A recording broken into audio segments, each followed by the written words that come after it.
It's May 16th here in Seoul, and I'm Kim Damin. We begin with these stories making the headlines at this hour.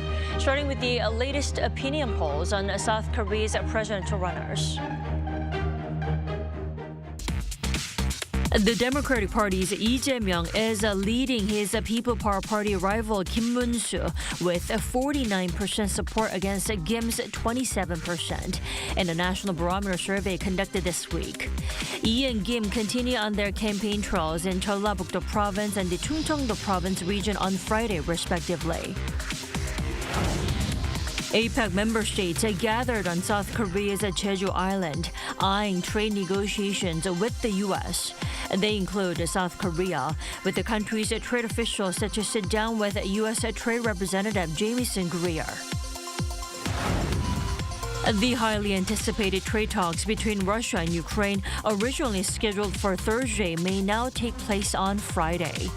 U.S. President Donald Trump insists little progress is expected in the discussions unless he meets Russian President Vladimir Putin himself.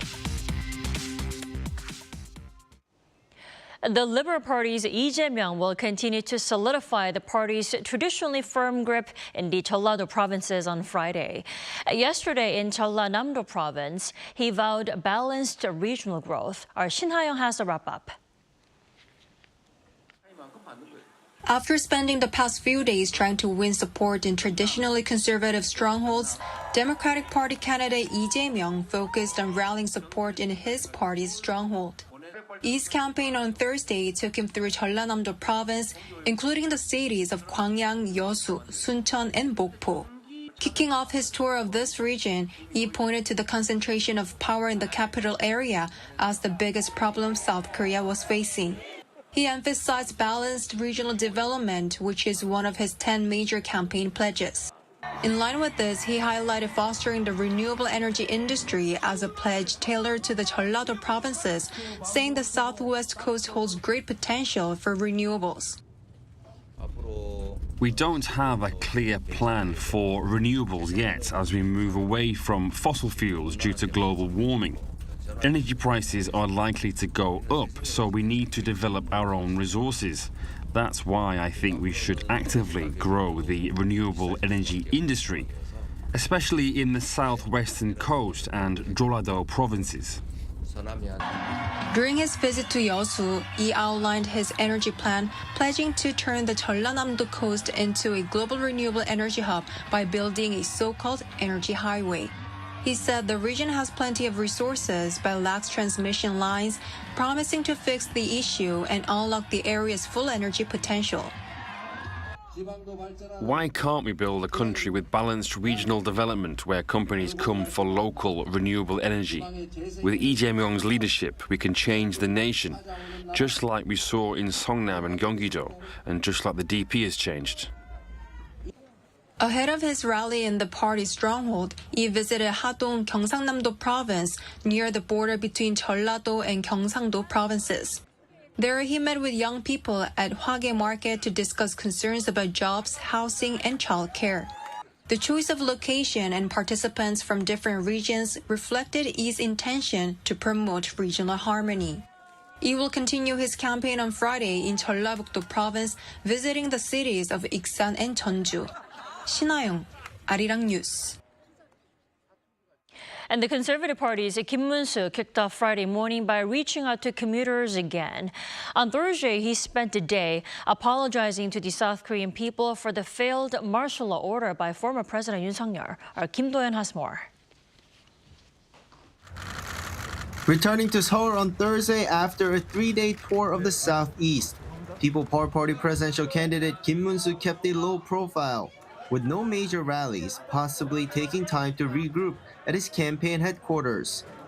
But attention quickly turned to a familiar issue, the legacy of impeached former President Yoon Suk-yeol and his declaration of martial law.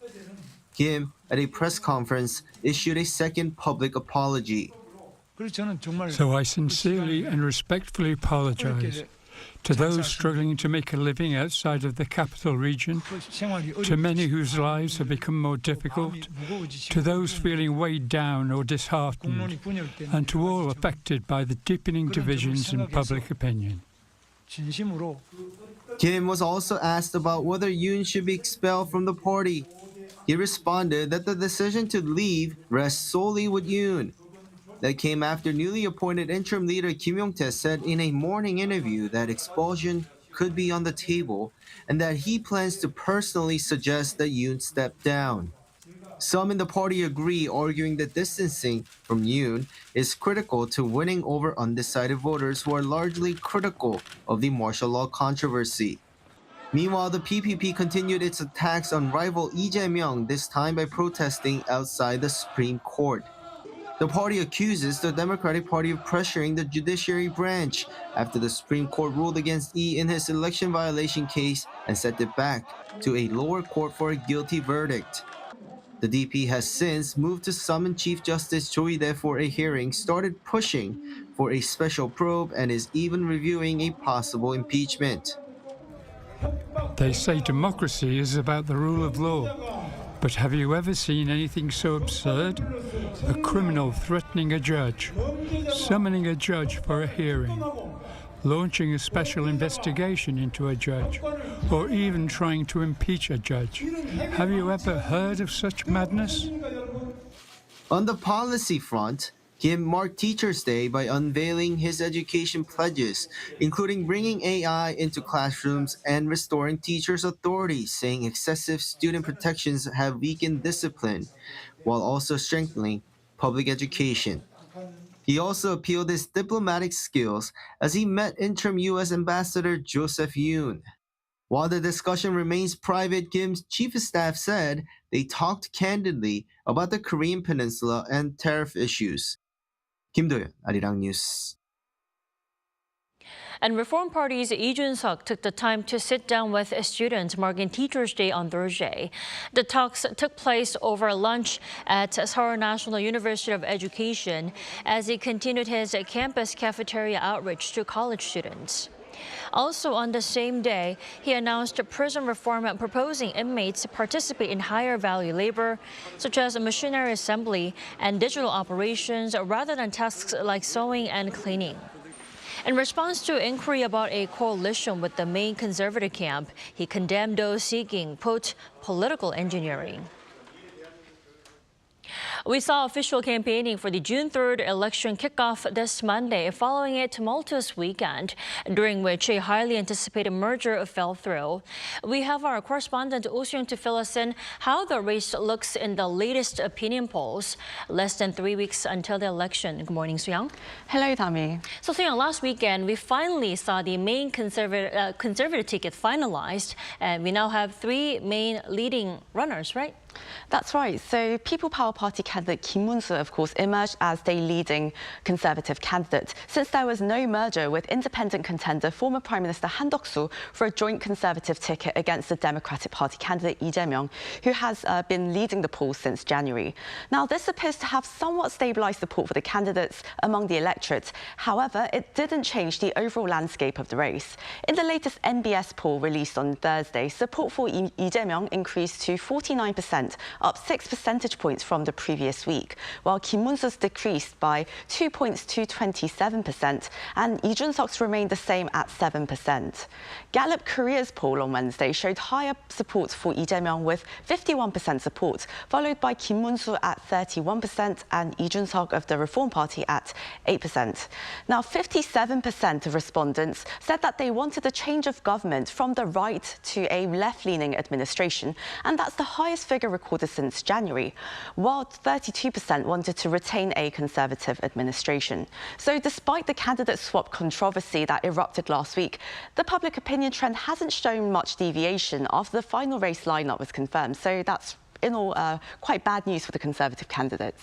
Well, Soo-young, it is clear that the Liberal contender has been far ahead in the polls, but I do have to say we still have over 2 weeks left until the election, and In politics, anything can happen during that time, right? That's right, Tammy. In politics, 2 weeks could be 2 years worth of things that happen.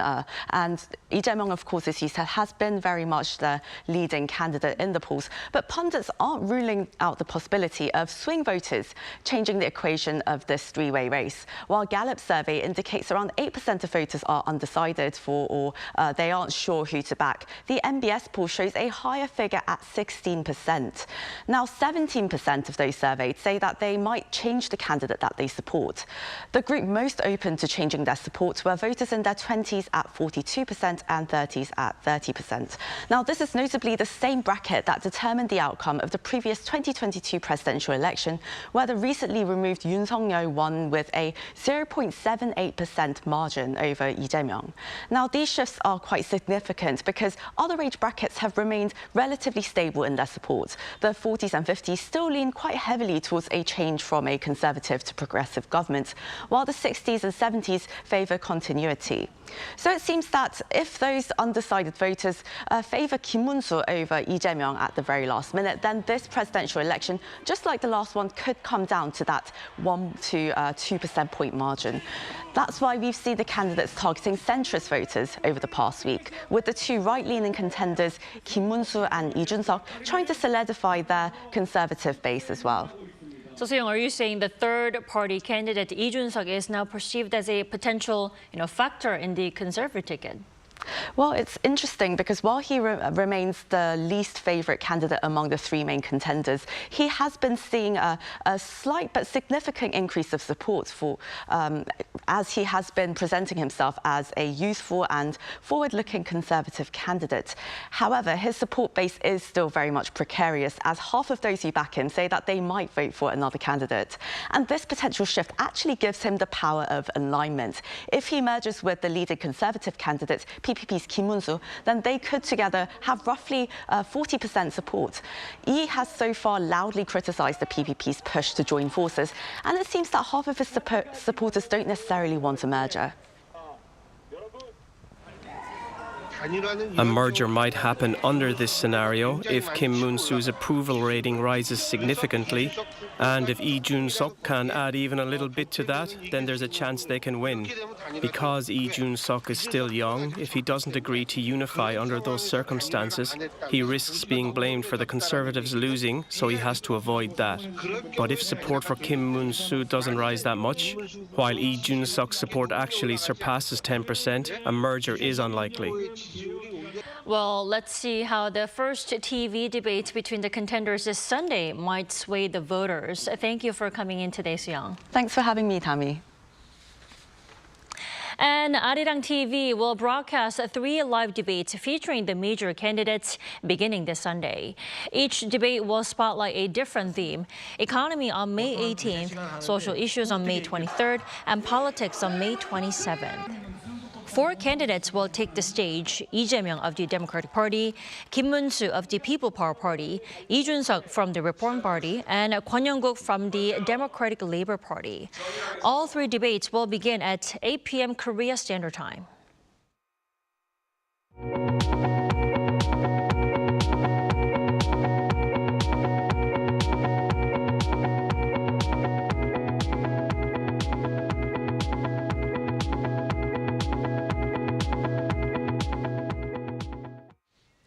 Down on South Korea's Jeju Island, trade talks between APEC member states are about to go into full swing. There, South Korea's Trade Minister An Duk-gun will also pick up on tariff negotiations with U.S. Trade Representative Jamieson Greer. Our Painji reports.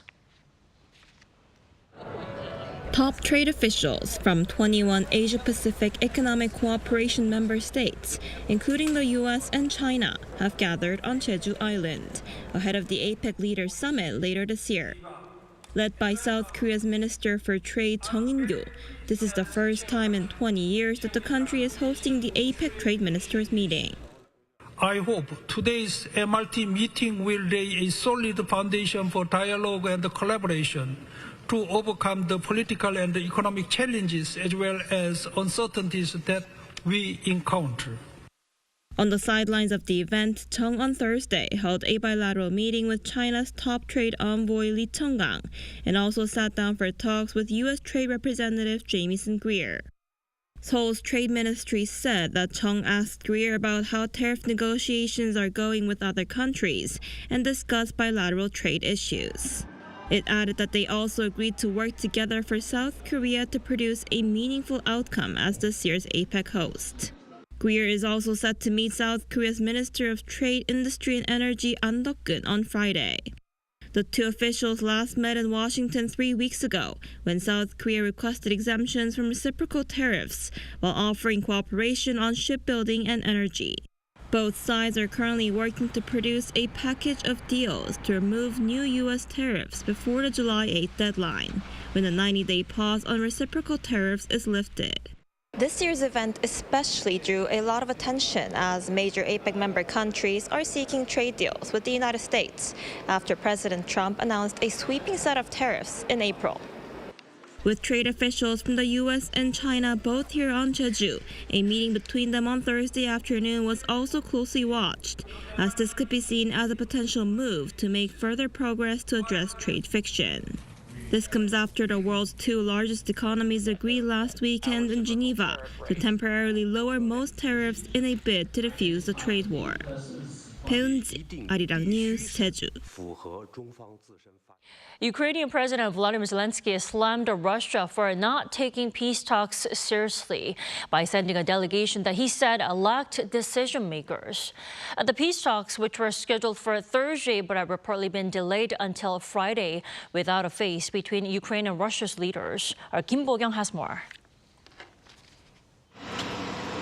All eyes were fixed on the first direct peace talks between Russia and Ukraine in more than 3 years, which were supposed to take place on Thursday but are now expected to happen on Friday in Istanbul. However, the negotiations failed to materialize amid criticism over the standard of the Russian delegation. Russian President Vladimir Putin was a noticeable absence on Moscow's list of attendees, despite proposing the talks and a challenge from Ukrainian President Volodymyr Zelensky to meet face-to-face. While making his announcement regarding the team headed by his defense minister to Istanbul for the peace talks, Zelensky criticized Moscow for not taking the negotiations seriously. After we understood the level of the Russian delegation, we see that, unfortunately, they are not taking the real negotiations very seriously. So far, we do not see among those present anyone who actually makes decisions. The sides have also been separated with regard to the outcomes they each want from the direct talks. While Ukraine's top priority is a ceasefire, the Russian delegation, led by Vladimir Medinsky, said their goal was to eliminate the basic root causes of the conflict and to sooner or later establish long-term peace. He added that these negotiations are a continuation of the peace process that fell through in 2022 when Ukraine saw Russian demands as a threat to its sovereignty. Regarding the meeting, U.S. Secretary of State Marco Rubio on Thursday expressed limited optimism, saying Washington frankly does not have high expectations of the negotiations. Speaking to reporters in the southern Turkish city of Antalya, he said only the direct engagement between the U.S. and Russia could result in a breakthrough. And frankly, at this point, I think it's abundantly clear that the only way we're going to have a breakthrough here is between President Trump and President Putin. Kim Bo-kyung, Arirang News. Scores of people were killed in Israeli airstrikes on Gaza on Thursday as U.S. President Donald Trump repeated his plan of turning the enclave into a freedom zone. Trump was speaking during his trip to the Middle East, which did not include a stopover in Israel. Isang has more. With ceasefire talks between Israel and Hamas stalled, the Israeli military conducted airstrikes on dozens of sites in Gaza from Wednesday night and into Thursday.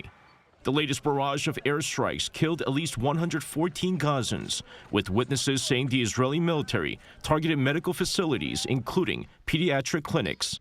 The airstrikes were also carried out as U.S. President Donald Trump was on his tour of the Middle East.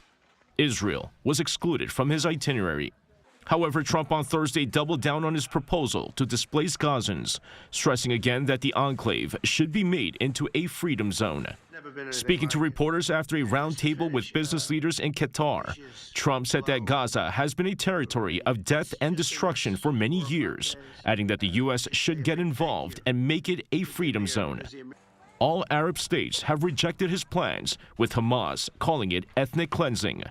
Meanwhile, Israeli media reported that ceasefire talks mediated by the U.S. have not made any progress due to differences in opinion between Israel and Hamas. Lee Jae-myung, Arirang News. And the White House announced on Thursday that the U.S. and the UAE have agreed on $200 billion U.S. dollars worth of deals during President Trump's Middle East trip, including cooperation in the AI sector.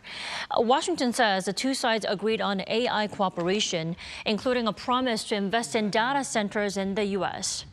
The U.S. and UAE will partner up on a massive AI campus, which is being touted as the largest such facility outside the U.S. And the Abu Dhabi data center will have a 5 gigawatts capacity and cover almost 26 square kilometers. Now, the AI cooperation deal will also allow the Middle Eastern nation to import up to 500,000 cutting-edge AI semiconductors annually from NVIDIA starting this year.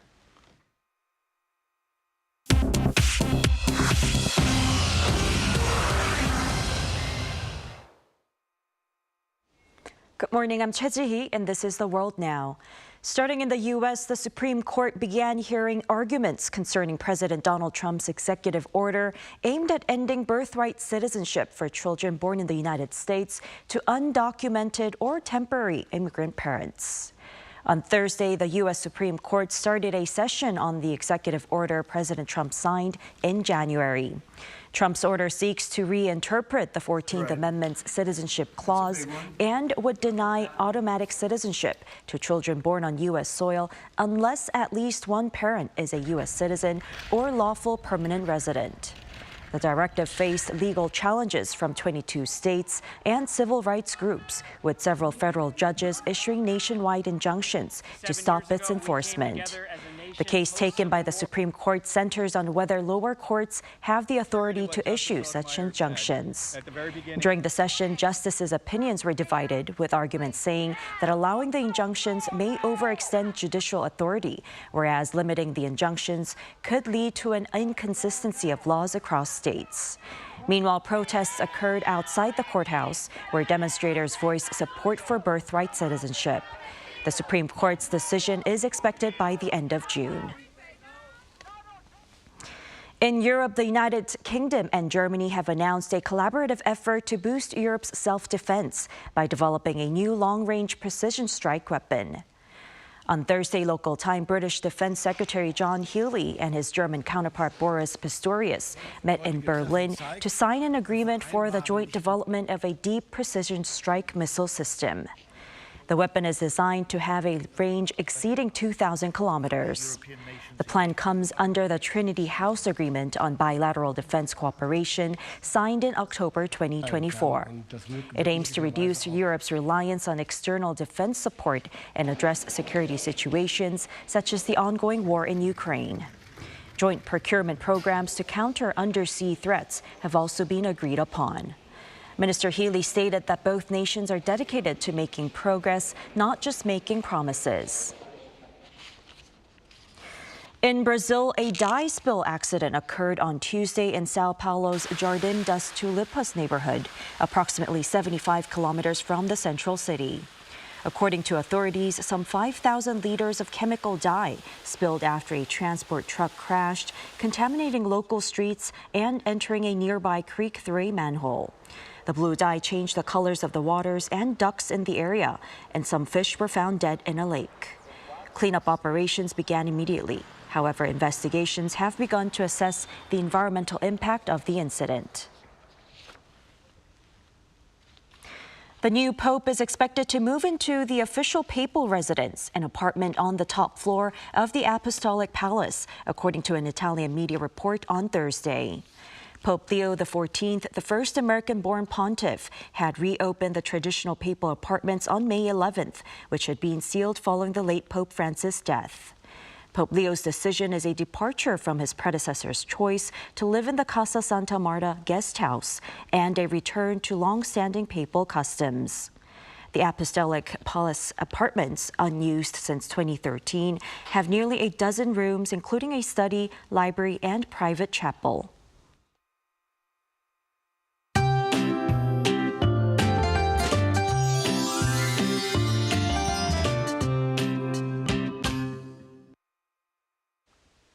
It looks like a wet start to the day for many, and we can expect rain or passing showers across the country today. Heavy rain is forecasted for the south coast in Jeju, with thick rain clouds approaching this morning. And at times, we are looking at downpours of 20 to 30 millimeters per hour there. And mountainous regions on Jeju could receive up to 150 millimeters. The south coast could see up to 200 millimeters. So further south, we'll be dealing with heavier rainfall, possibly into early tomorrow. Meanwhile, central regions will see passing rain of 5 to 40 millimeters along with strong winds and thunderstorms. Afternoon temperatures will be similar to yesterday, topping out at 22 degrees in the capital, Daegu, Daejeon at 24 degrees. Now, Gyeonggi-do and Gangwon-do could see afternoon rain tomorrow. Then we should see clear skies returning nationwide on Sunday. But it looks to be an unsettled day for many today, so keep an umbrella handy and take care. That's all we have for this morning. Arirang News will be back at 5 p.m. Korea time. Thanks for watching.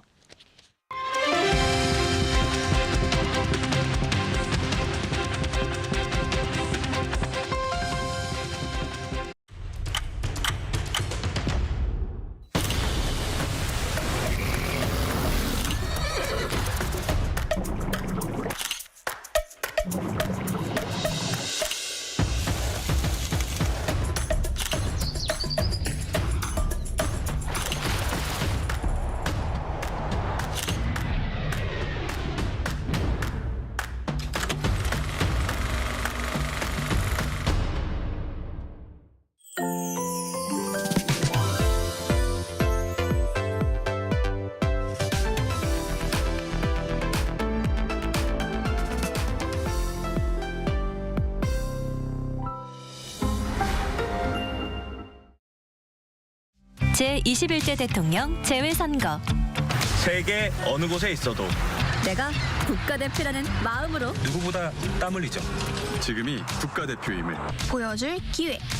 대한민국 국민의 권리. 대한민국 국민의 의무. 반드시 투표합니다.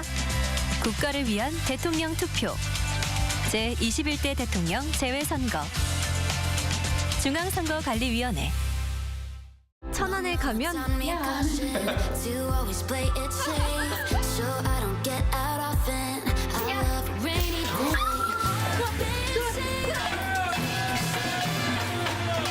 재밌다 이거.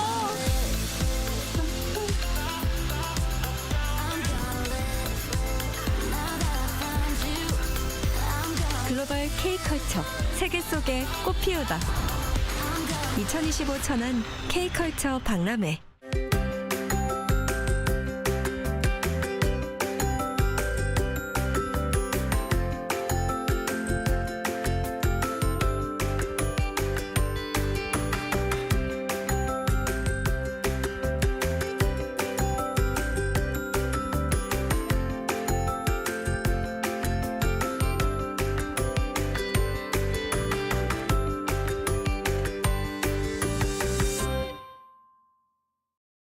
바래버린 하얀 소나타를 매일 습관처럼 되뇌이며 살고 싶어. 가자.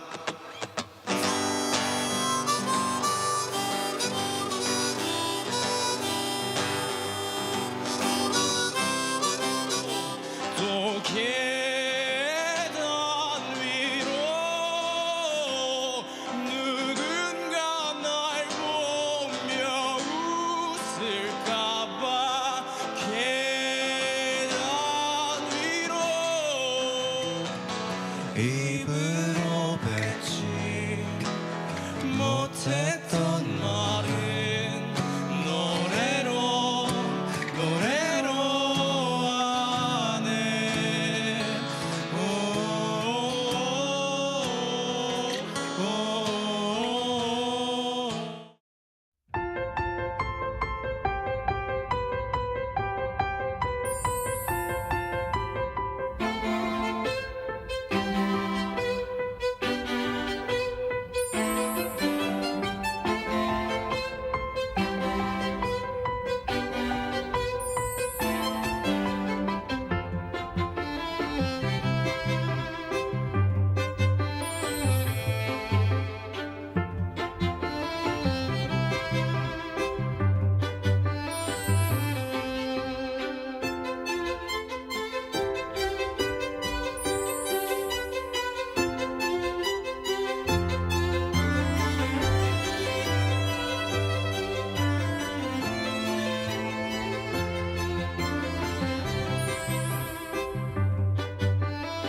제주 영어 교육 도시의 중심 NLCS 제주에서 세계 명문대 출신 엘리트 교사진과 해외 커리큘럼으로 전 세계 상위 1%의 학사 성과를 달성하고 있으며 졸업생들은 세계 최정상급 대학으로 진학하고 있습니다.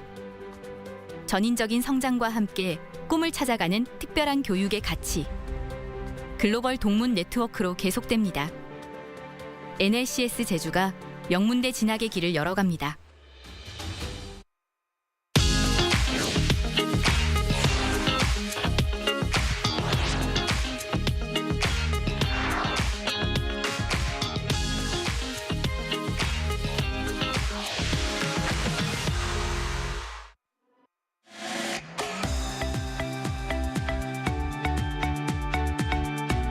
We're here to bring a new type of news show. New insights, new styles, and new topics every day. We are News Generation. Bringing news just for you. It's Friday, May 16th here in Seoul. I'm Songjin, and you're tuning into News Generation. Joining us today is Bin. Good morning. Good morning. And Brooke Prince. Hello, nice to see you. Happy Friday. Now, both are here to speak on behalf of those in their 20s and 30s. Every Friday, we discuss topics that resonate with young people around the world here on NewsGen. And this weekend marks a particularly important moment in Korea's modern history. This Sunday will be the 45th anniversary of the May 18th Gwangju democratization movement, which is a pivotal moment in the country's long struggle for democracy.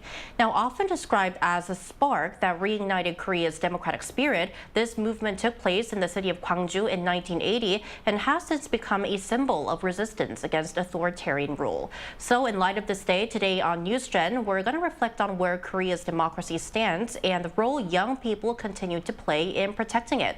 So, to begin, for our viewers who may not be familiar with this movement, Bin, could you please walk us through what happened in the city of Gwangju in 1980? Absolutely, I can. So in May 1980, there was the Gwangju democratization movement, in Korean Gwangju 민주화운동. The Gwangju democratization movement was a major pro-democracy movement that took place in Gwangju on May 18th, 1980. Now, at this time, citizens stood up against the military regime, which gained power through a coup and declared martial law across the country. In response, the military sent troops to suppress the protest, and during this brutal process, many innocent civilians were killed or injured. And even after Korea achieved democracy, May 18th remains as a powerful symbol, a day to remember the people's fight for freedom. This year, 2025, marks the 45th anniversary, and Koreans continue to honor those who stood up for democracy.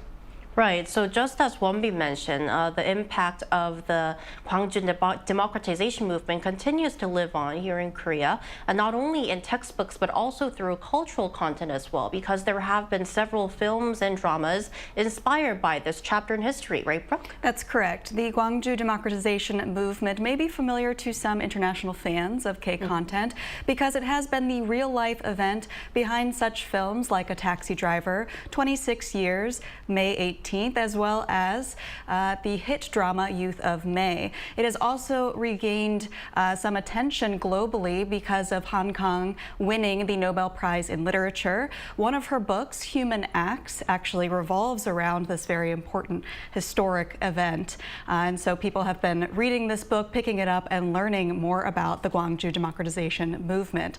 And so in honor of that book, as well as the 45th anniversary of this event, the city of Gwangju has actually decided to hold an exhibition. And so visitors can come and they can walk along this curated trail that will feature important and key locations from the Gwangju movement, as well as places from Hong Kong's childhood.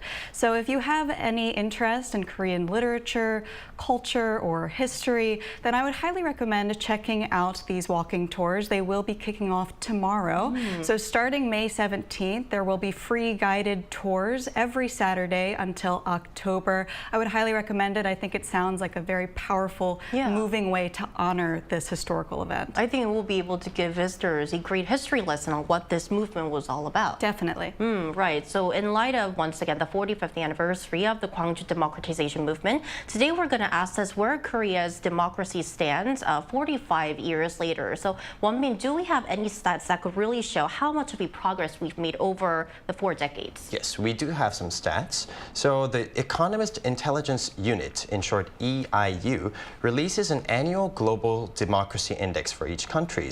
And according to them, Korea's score dropped significantly in 2024. To get a better understanding, let's take a look at the stats. Now, the report shows 3 scores, and all scores are out of 10. Korea's overall score fell from 8.09 to 7.75. The functionality of the government went from 8.5 to 7.5. And lastly, political culture went from 6.2 to 5.6. This drop pushed Korea's global ranking down from 22nd to 32nd place, a drop of 10 spots in just 1 year. Now, this shift also changed Korea's classification from a full democracy, which is given to countries with a score of 8 and above in 2023, to a flawed democracy in 2024. Now, when we look at the details, the biggest declines were in the functionality of the government and political culture, possibly tied to recent concerns about the declaration of martial law. Now, in fact, out of 167 countries evaluated, Korea had the 9th largest score drop, putting us in similar scores as countries like the US and France. I mean, it's definitely a bummer that we saw all this drop in the index, but as you mentioned, we had this big political turmoil that's still ongoing, which was a surprise declaration of martial law back in December. But once again, Korea is soon to hold a presidential election earlier next month. So maybe we could see the score going back up again once we end this leadership vacuum. Yes, absolutely. Anything else that you'd like to, some hopeful remarks that you'd like to share, Brooke? I know those statistics that Wonbin shared do sound a little dire. I think Korean democracy did take a hit, but there was a silver lining, and that was that the entire world got to see how Korea handles a political crisis like this. And many people say that there is still hope for Korean democracy, and that hope lies in the MZ generation. The youth in Korea have really been very active and engaged in political discourse as of late. We saw that during the martial law protests. You're seeing them on screen right now. Doesn't it look like a party? Right. That's pretty much what happened, and foreign media really highlighted the fact that there was a new and upbeat, reinvigorated energy to these protests because they utilize things like K-pop. So you can see light sticks. They're using light sticks. They're chanting. They're changing the lyrics of certain hit K-pop songs to get their message across. And so it was quite different from the older generations where you might see candles and folk songs, more of a somber atmosphere. So this really gained attention, and I think a lot of countries around the world could really stand to learn from the Korean protest culture. Now, to compare to the protest culture where I'm from in the United States, protest culture is very much alive and well. It's very passionate in America. Some differences that I'd like to highlight might be, well, you won't see light sticks. You'll probably see handmade signs, merchandise, t-shirts, clothing, things like that. And American protests also typically include some sort of shock factor. There's some sort of performance art that can go into the protests in America. And I do also have to point out, you see a lot of headlines about this, even though protests in America are intended to be largely peaceful for the most part, there are some bad actors that can take advantage of the fact that there are so many people gathered in one place. And that's when you see violence incited and things like that. So protests in the US can be slightly more dangerous than, say, a protest in Korea, but they all have one commonality. The common ground is that people are trying to enact political change, and they are coming together to do that. So I think it is a beautiful thing. And Brooke, earlier you mentioned in your answer that a lot of these protests that were held here in Korea from late last year, they grabbed a lot of headlines, and many of the international media outlets were really focusing on how young people, MZ generation that you mentioned, led the charge. So I want to also ask you, is this the same case in the States as well? Are young people actively participating in these demonstrations? I do think you're seeing these days a lot more young people, more college students are getting more interested in politics, which I think is wonderful. It's great to be more aware of what's going on around you. And there was one research study that found, Pew Research actually found that 22% of US adults have participated in a protest. That's almost a quarter of the population. So I think that really shows that young people and also marginalized communities are very, very active in protesting, and I'd like to see that number go up and continue, because that's the only way to make change. Definitely. So as Brooke just mentioned, most recently we saw large-scale protests calling for the impeachment of former President Yoon following his martial law declaration last December. We also saw a lot of young people who were protesting against his impeachment. We also asked our viewers through a poll on our Arirang news channel about which parts of Korean protests grabbed the attention most. So the options we gave were K-pop light sticks, peaceful atmosphere, and young people's turnout. If we look at the results, 68% of the respondents chose peaceful atmosphere, followed by young people's high turnout, and then finally K-pop light sticks. Okay, so to hear more perspectives on democracy, especially from outside Korea, after the break, we'll be joined by a young person from Switzerland living in Korea.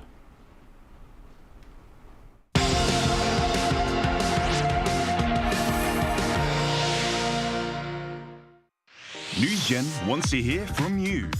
Go to YouTube and search our channel Arirang News. Click Community and leave a comment down below. Make a new type of news with us. So to help us dive deeper into today's topic, today we're joined by Swiss millennial Matthew Ambrose. Welcome back to the show, Matthew. Good to be back, guys. Great to have you back. So Matthew, we first like to ask you, how do you view the current state of democracy in South Korea based on what you've seen or studied?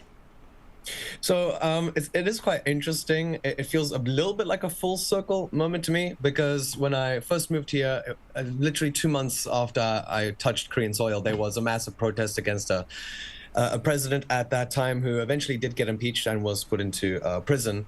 And that was my very first taste of what the Korean protest culture was like. And I was quite impressed at how peaceful it was.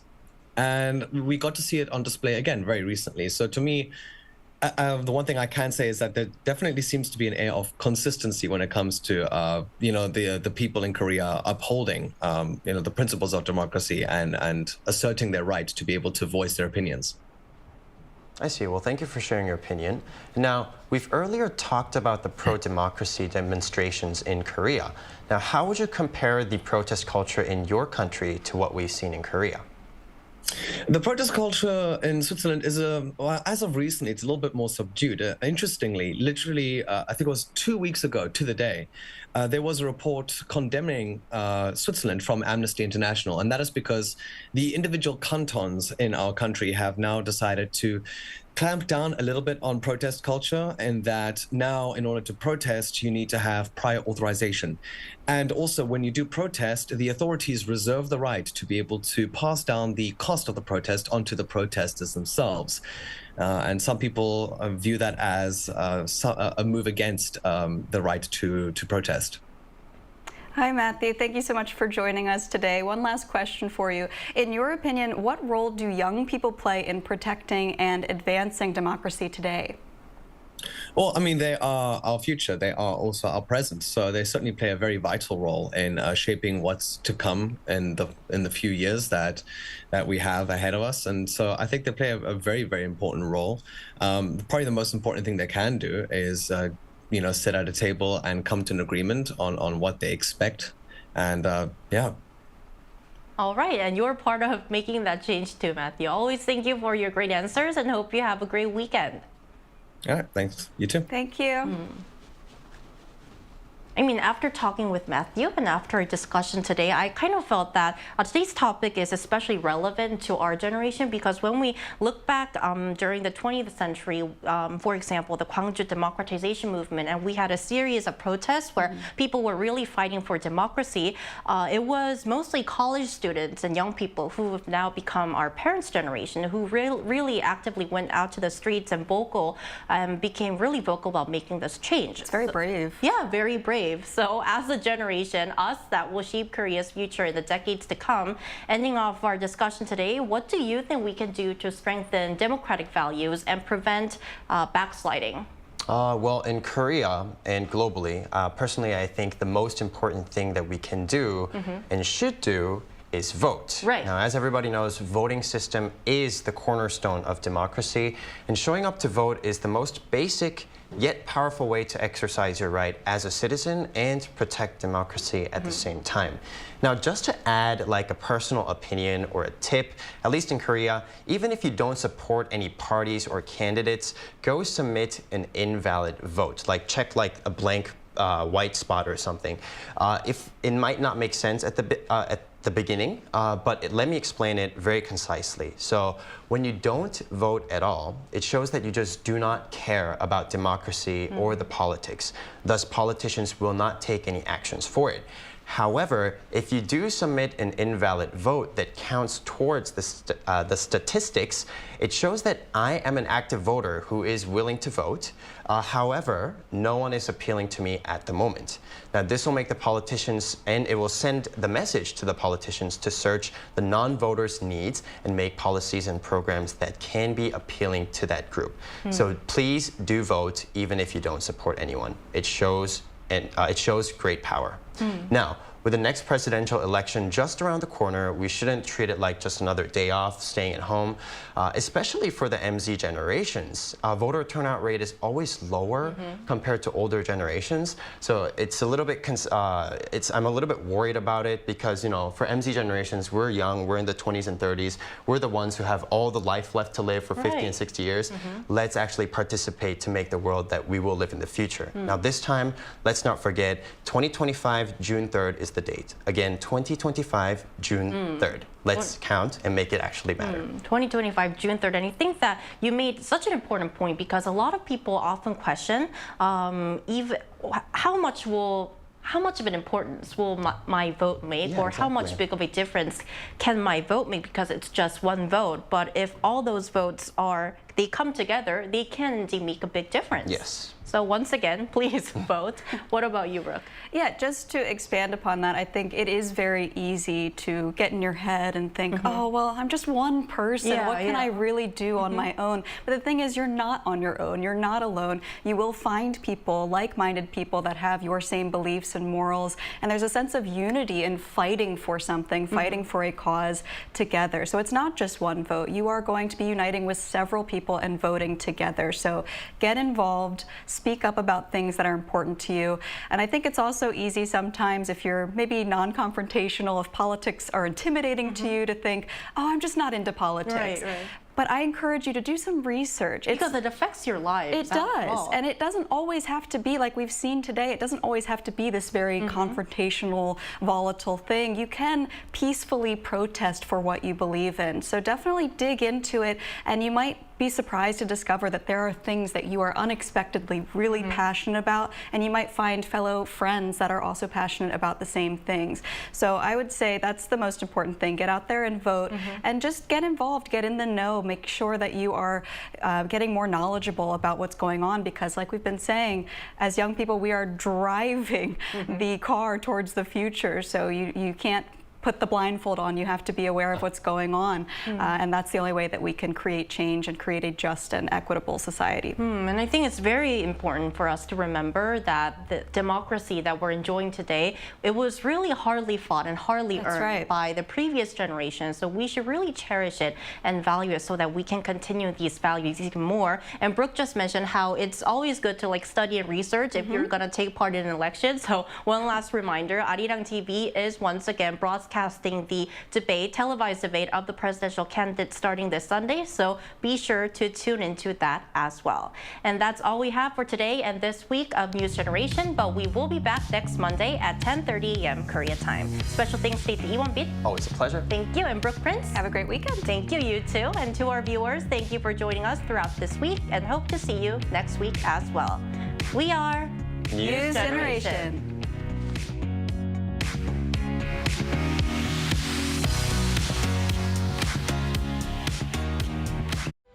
제주 영어 교육 도시의 중심 NACS 제주에서 세계 명문대 출신 엘리트 교사진과 해외 커리큘럼으로 전 세계 상위 1%의 학사 성과를 달성하고 있으며 졸업생들은 세계 최정상급 대학으로 진학하고 있습니다. 전인적인 성장과 함께 꿈을 찾아가는 특별한 교육의 가치. 글로벌 동문 네트워크로